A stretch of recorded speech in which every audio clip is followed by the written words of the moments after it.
आज आपण मुलांच्या डब्यासाठी किंवा नाश्त्यासाठी मस्त असे बनडोसे तयार केलेले आहे आणि यामध्ये आपण एक स्टफिंग देखील छान असं तयार केलेलं आहे. त्यासाठी सुरुवातीला मी एका भांड्यामध्ये 1 वाटी रवा घेतला. रवा इथे आपण रेग्युलर जो उपमा करण्यासाठी वापरतो तोच रवा इथे घेतलेला आहे. त्याच वाटीने 1 वाटी तांदळाचं पीठ आणि 1 वाटी बेसन पीठ इथं घेतलेलं आहे. आता यामध्ये आपण ज्या वाटीने रवा बेसन पीठ मोजून घेतलं त्याच वाटीने इथे आपण 1 वाटी इतका दही यामध्ये टाकणार आहोत. त्याआधी मी चवीप्रमाणे मीठ यामध्ये टाकून घेतलेलं आहे. आता 1 वाटी दही देखील टाकलं आणि याच वाटीमध्ये सुरुवातीला 1 वाटी इतकं मी पाणी टाकून घेतलेलं आहे. पाणी ते आपण गरजेप्रमाणे जसं लागेल तसं टाकून घेणार आहोत. सुरुवातीला 1 वाटी पाणी टाकून छान असं हे मिश्रण एकजीव केलेलं आहे. आता यामध्ये आणखीन पाण्याची गरज लागत आहे म्हणून मी आणखीन अर्धी वाटी पाणी टाकून हे जे मिश्रण आहे ते छान एकजीव करून घेणार आहे. इथे तुम्ही बघू शकता की या पद्धतीने मी छान असं जे हे मिश्रण आहे ते एकजीव करून घेतलेलं आहे.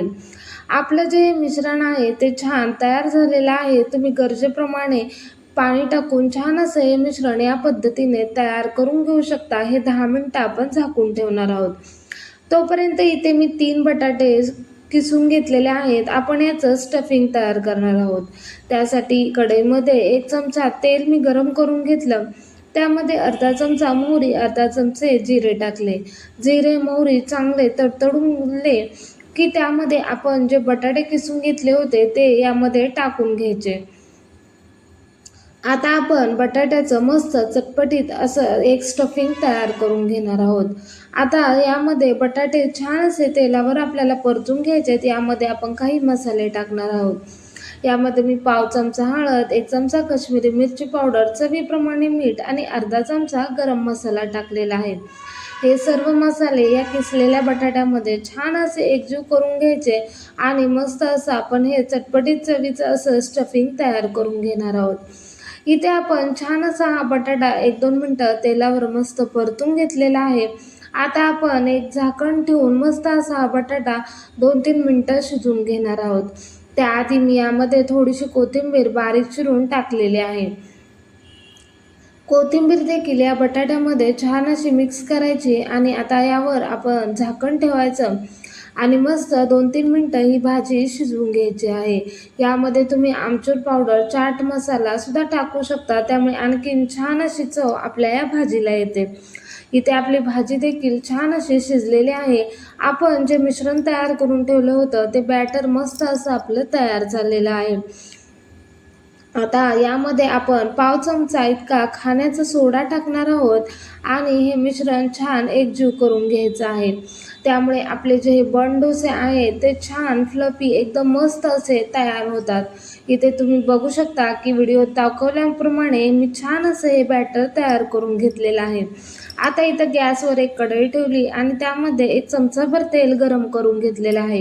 हे बनडोसे तुम्ही एखाद्या तडका पॅनमध्ये देखील तयार करू शकता.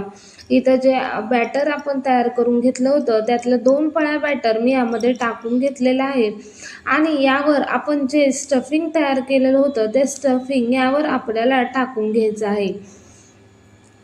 या स्टफिंगमुळे आपले बनडोसे अगदी मस्त असे टेस्टी तयार होतात. आता हे जे स्टफिंग टाकल्यानंतर वरून आणखीन 1-2 पळ्या आपण हे बॅटर टाकून घेणार आहोत आणि ह्यावर झाकण ठेवायचं आणि 1-2 मिनटं आपल्याला हे बनडोसा एका साईडने छान खमंग खरपूस होईपर्यंत भाजून घ्यायचं आहे. इथे आपल्याला हे बनडोसे अगदी लो फ्लेमवर भाजून घ्यायचे. त्यामुळे काय होतं मस्त असे आपले जे बनडोसे आहेत ते छान भाजले जातात. त्यामुळे गॅसची फ्लेम आपल्याला अगदी लो ठेवायची आहे. इथे तुम्ही बघू शकता 1-2 मिनटं मी छान असा एका साईडने हा बनडोसा छान भाजून घेतलेला आहे. इथे झाकण काढून घेतलं आणि आता आपण हा बनडोसा पलटी करून घेणार आहोत. इथे मी हा बनडोसा पलटी करून घेतला आणि आता आपण दुसऱ्या बाजूने देखील हा बनडोसा छान खमंग खरपूस होईपर्यंत भाजून घेणार आहोत. त्यासाठी आपण यावर पुन्हा एकदा झाकण ठेवून दुसऱ्या साईडने देखील आपल्याला हा खरपूस होईपर्यंत भाजून घ्यायचा आहे. तुम्ही बघू शकता किती रंग छान आलेला आहे आणि आपला बन डोसा किती मस्त असा भाजलेला आहे. इथे तुम्ही बघू शकता की दोन्ही साईडने मस्त असे खमंग खरपूस होईपर्यंत हे बन डोसे मी भाजून घेतलेले आहेत. आता हा जर व्हिडिओ तुम्हाला आवडला असेल तर व्हिडिओला लाईक करा आणि चॅनेलला सबस्क्राईब करा. इथे तुम्ही बघू शकता की जो बन डोसा आहे दोन्ही साईडने किती छान खमंग खरपूस होईपर्यंत आपण भाजून घेतला आणि तो एका ताटामध्ये काढून घेतलेला आहे. आता कढईमध्ये आणखीन 1 चमचाभर मी तेल टाकून घेतलेलं आहे आणि 2 चमचे बॅटर यामध्ये टाकून घेतलं आणि त्यावर 1 चमचाभर इतकं बटाट्याचे स्टफिंग टाकून घेतलेलं आहे. आणखीन 1-2 पळ्या वरून हे बॅटर टाकून घ्यायचं आणि मस्तपैकी आपण झाकण ठेवून हा बन डोसा एका साईडने छान असा भाजून घेणार आहोत. हे बन डोसे अगदी तडका पॅनमध्ये देखील छान मस्त असे तयार होतात. इथे तुम्ही बघू शकता की एका साईडने आपला हा बन डोसा जो आहे तो छान असा खरपूस असा भाजला गेलेला आहे.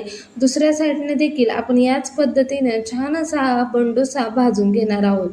त्यासाठी मी त्यावर झाकण ठेवून घेतलं आणि आपण दुसऱ्या साईडने देखील आता जो हा बन डोसा आहे तो खरपूस असा भाजून घेणार आहोत. अगदी मुलांच्या डब्यासाठी, नाश्त्यासाठी मस्त असा हा पर्याय आहे. अगदी मुलं आवडीनं खातील असे आपले हे जे बन डोसे आहेत ते मस्त असे तयार होतात. आता याच पद्धतीने मी सर्व बन डोसे इथे तयार करून घेणार आहे. इथे बघू शकता की मस्त असे आपले जे सर्व बन डोसे आहेत ते इथे मी तयार करून घेतले आहेत. तुम्ही सॉससोबत किंवा असेच देखील मुलांना खायला देऊ शकता. दोन्ही पद्धतीने अगदी छान असे आपले हे बन डोसे लागतात.